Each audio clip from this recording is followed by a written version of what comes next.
Mi nombre es Gabriela Domínguez Rodríguez y le hablaremos sobre el a nosotros nos tocó agarrar el tema del profesor Metiendo y sus temas sobre movimiento de primera parte, movimiento de cuello de Mi tema es la definición de conceptos, inventando ejercicios, la inspiración, buscando el error y ronda. Movimiento de cuello, primera parte. El estudiante tiene dos movimientos de cuello, el vertical y el horizontal. Hagamos un experimento para identificarlos. Escojo un tema que sea evidente y dentro de este tema hago un ejercicio cuya solución no requiere únicamente la aplicación de una fórmula, sino que implique la necesidad de un proceso en el que haya varios pasos conectados, lógicamente entre sí. Cuando resuelvan el ejercicio, tratando como siempre de ser lo más claro posible, al explicar todos y cada uno de los pasos, ir mostrando las conexiones lógicas de cada uno entre ellos. Al terminar, haga la pregunta tradicional, ¿entendieron? En ese momento hará la cabeza vertical, indicando de que sí entendieron. En la segunda parte, escriba en el tablero un ejercicio con el mismo tipo de ejemplo de que acaban de resolver, pero un poco cambiado con datos diferentes.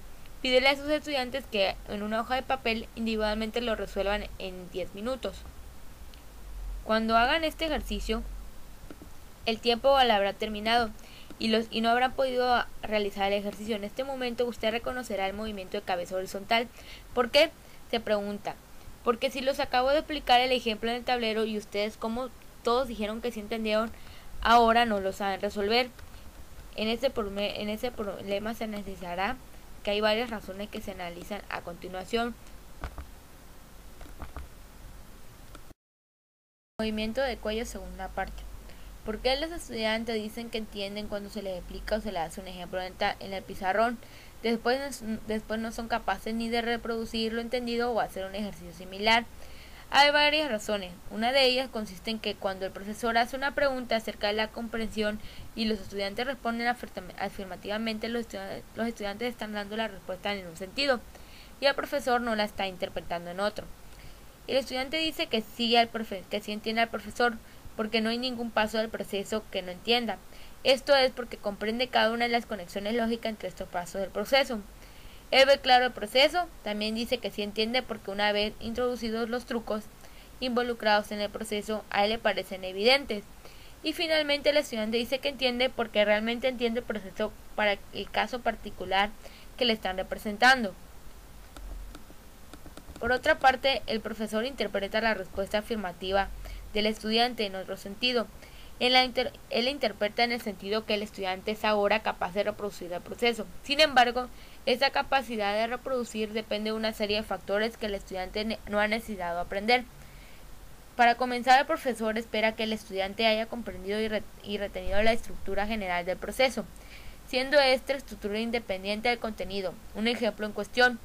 Pero es muy posible que el estudiante no sea ni siquiera consciente de que la estructura exista y él haya comprendido o comprendiéndola sea capaz de retenerla. Si el estudiante no puede retener la estructura, no puede ser capaz de reproducirla con otro contenido. Cuestiones del lenguaje. Una de las principales razones por las cuales los estudiantes dicen que no entienden cuando se enfrentan a un texto de matemáticas no es porque no entiendan, es porque no saben. El problema es que los objetos matemáticos se identifican por medio de palabras que pertenecen al lenguaje natural de los estudiantes. Esto induce a pensar que basados en el significado cotidiano de estas palabras, ellos van a poder comprender el discurso general. Finalmente llegamos al único sitio donde los estudiantes sí pueden afirmar válidamente que no entienden, la lógica. Los discursos matemáticos siguen normalmente en flujo lógico. Sin embargo, a este punto no debería implicar demasiados problemas, dado que es rara la ocasión en la que utilice algo diferente de la moneda exponent y los cuantificadores. A un nivel de elemental, el problema puede surgir únicamente por razón de los textos. Al buscar la elegancia tienden a saltarse pasos y hacer las cosas más difíciles. En este momento en que nosotros como profesores hacemos estos pasos explícitos, el problema desaparecen. Hipnotizando ejercicios. Existe un método de resolución de problemas en matemáticas que es bastante utilizado por los estudiantes. Consiste en mirar fijamente el texto del problema y tratar de hipnotizarlos. Generalmente el problema que utiliza el estudiante y esperar que la inspiración de la Santísima Trinidad o el Espíritu Santo ilumine a la mente del estudiante, para que sea le escriba la solución o el proceso de la solución del problema en limpio, como si ya lo conociera desde tiempo. ¿Cuál es el problema? Pues que el estudiante no es necesariamente consciente de que, para solucionar un ejercicio debe tener un método. Este método puede ser general, que el que aplique la situación requiere un ejercicio, o particular en un tema dado. El Polla es el especialista en este tipo de herramientas, y en otros lugares de este texto se hace referencia a las sugerencias que él propone para estos efectos. Aquí quiero sencillamente recordar algunos puntos extremadamente generales que todos deberíamos intentar transmitir a nuestros estudiantes. Primero, no tratar de hipnotizar el ejercicio. El Espíritu Santo sabe mucho menos matemáticas de lo que ellos creen, y además las comunicaciones con él no son fáciles de establecer. Esto para decir que tenemos que convencer a nuestros estudiantes de que tiene que ser una estrategia para resolver el ejercicio. La necesidad de esta estrategia debe expresar en la conciencia de que el proceso de la solución del ejercicio siempre tiene que tener un conjunto de pasos y que hay que intentar identificar esto para tener la solución. El segundo es la paciencia. La solución llega al final, pero para encontrarla hay que recorrer el camino.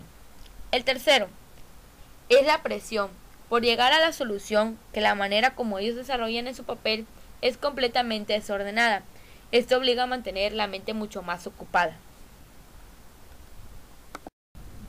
La mayoría de las definiciones matemáticas pretenden identificar objetos matemáticos o relaciones entre y propiedades de estos objetos. Para lograr esta identificación, las definiciones imponen una condición que dichos objetos deben cumplir. Estas condiciones separan obviamente el universo matemático en dos conjuntos: el conjunto de los objetos que cumplen con las condiciones y el conjunto de los objetos que no cumplen con las condiciones. Esta situación tan evidente para el profesor de matemáticas no lo es necesariamente para el estudiante. Él no necesariamente entiende el propósito de una definición.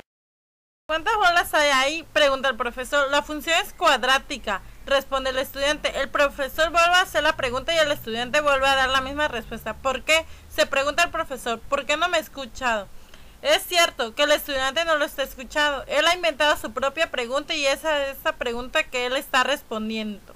Este problema es relativamente patente cuando la situación se da durante la clase y la pregunta se hace verbalmente. En este momento parece como que el estudiante estaba distraído y el problema era pura cuestión del momento, pero en este no es un problema coyuntural, es un problema general que tiene consecuencias trágicas cuando el estudiante comete este error al responder un examen.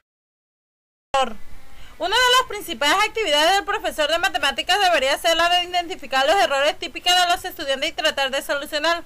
Sin embargo, para aquellos profesores para los que todo es claro, puede resultar difícil identificar los errores que los estudiantes pueden cometer. Es por ello que es importante encontrar herramientas metodológicas que le permitan al profesor identificar los errores típicos de los estudiantes. Existe una herramienta tradicional para estos efectos, es la pasada al tablero. Existe otra herramienta metodológica para identificar los errores típicos de los estudiantes y que en algún aspecto resulta ser una alternativa apropiada a las deficiencias de la pasada al tablero. Podríamos llamar a esta herramienta la ronda, mientras que a la pasada al tablero tienden a hacerse con ejercicios que los estudiantes han intentado resolver con anterioridad en la clase. A la ronda, cada estudiante se enfrenta con un ejercicio desconocido. El profesor escribe el ejercicio en el tablero y dice que dará punto adicional a los primeros tantos estudiantes que entreguen el ejercicio correctamente. Adicionalmente dirá que entre los demás estudiantes que entreguen el ejercicio bien hecho, pero por fuera del tiempo, escogerá uno al azar y le dará también puntos adicionales. Bueno, eso ha sido todo. Espero que les haya gustado nuestro video y lo hayan entendido muy bien. Recuerden que el tema fue Profesor No Entiendo, del autor Pedro Gómez. Adiós.